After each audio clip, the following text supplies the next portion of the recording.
It's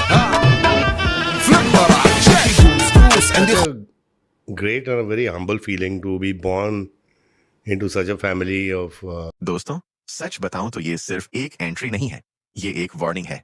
जैसे ही FA9LA song शुरू होता है, स्क्रीन पर अंधेरा छा जाता है, बैकग्राउंड में स्लो और हैवी बीट चलती है और फिर एक शैडो मूव करती है। और जब रहमान डकैत सामने आता है तो बस एक ही फीलिंग आती है, खौफ। आज हम बात कर रहे हैं धुरंधर मूवी के FA9LA सॉन्ग की और अक्षय खन्ना की उस एंट्री की जिसकी तारीफ संजय दत्त खुद कर चुके हैं। धुरंधर पहले से ही डिस्कशन में थी, लेकिन FA9LA सॉन्ग के आते ही मूवी का टोन पूरी तरह क्लियर हो जाता है। ये कोई सेलिब्रेशन सॉन्ग नहीं है, ये हीरो के लिए नहीं बना। ये गाना बना है एक ऐसे शख्स के लिए जिसका नाम सुनते ही लोग चुप हो जाते हैं, रहमान डकैत। अक्षय खन्ना का लुक, उनका साइलेंस, उनकी आंखों की ठंडक, सब मिलकर ये बताता है कि ये कैरेक्टर लंबा खेलेगा, सोच समझकर हर मूव करेगा। रहमान डकैत कोई नॉर्मल विलेन नहीं लगता। ये वो इंसान है जो चिल्लाता नहीं, जो गुस्से में भी कंट्रोल रखता है और जो फैसला लेने से पहले पूरी सिचुएशन को पढ़ लेता है।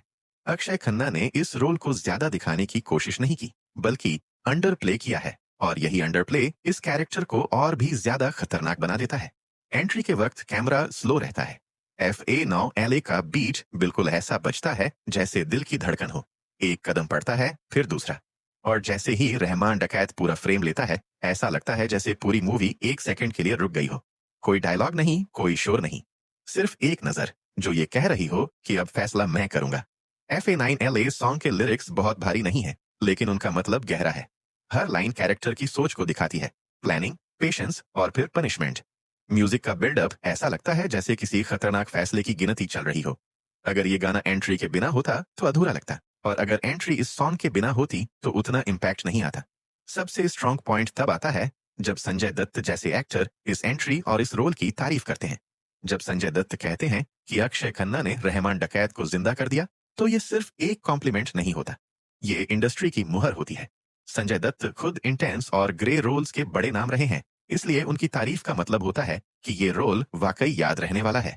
आज के टाइम में जब ज्यादातर विलेन लाउड और ओवर द टॉप दिखाए जा रहे हैं, रहमान डकैत का शांत स्वभाव उसे सबसे अलग बनाता है। वो स्टाइलिश गैंगस्टर नहीं लगता, वो रियल लगता है, और जब विलेन रियल लगने लगे तो कहानी का टेंशन अपने आप बढ़ जाता है। इसी वजह से लोग इस एंट्री को पुराने क्लासिक साइलेंट विलेन और इंटरनेशनल क्राइम कैरेक्टर से कंपेयर कर रहे हैं। इस रोल के साथ अक्षय खन्ना ने सिर्फ कमबैक नहीं किया, बल्कि एक स्टेटमेंट दिया है। ये रोल कहता है कि मैं कम बोलूंगा, लेकिन जब बोलूंगा या आऊंगा तो याद रखा जाऊंगा।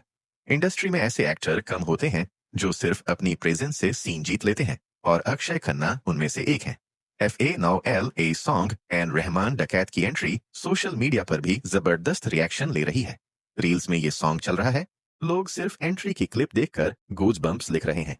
कई लोग कह रहे हैं कि विलेन ने हीरो से ज्यादा इम्पैक्ट छोड़ दिया। यही वो चीज होती है जो लोगों को थिएटर तक खींच कर ले जाती है। ये एंट्री इसलिए याद रखी जाएगी क्योंकि ये लाउड नहीं है, फेक नहीं लगती और जबरदस्ती नहीं थोपी गई। ये नेचुरल है, और नेचुरल चीज ही सबसे ज्यादा डरावनी होती है। रहमान डकैत का नाम सुनते ही आगे के सीन का खौफ महसूस होने लगता है। अगर आप सिनेमा को सिर्फ शोर शराबे के लिए नहीं, बल्कि इम्पैक्ट और परफॉर्मेंस के लिए देखते हैं, तो धुरंधर का FA9LA सॉन्ग और रहमान डकैत की एंट्री आपके लिए है। अब कमेंट में बताइए, क्या ये अक्षय खन्ना का बेस्ट रोल लगता है, और क्या ये हाल के समय की बेस्ट विलेन एंट्री है?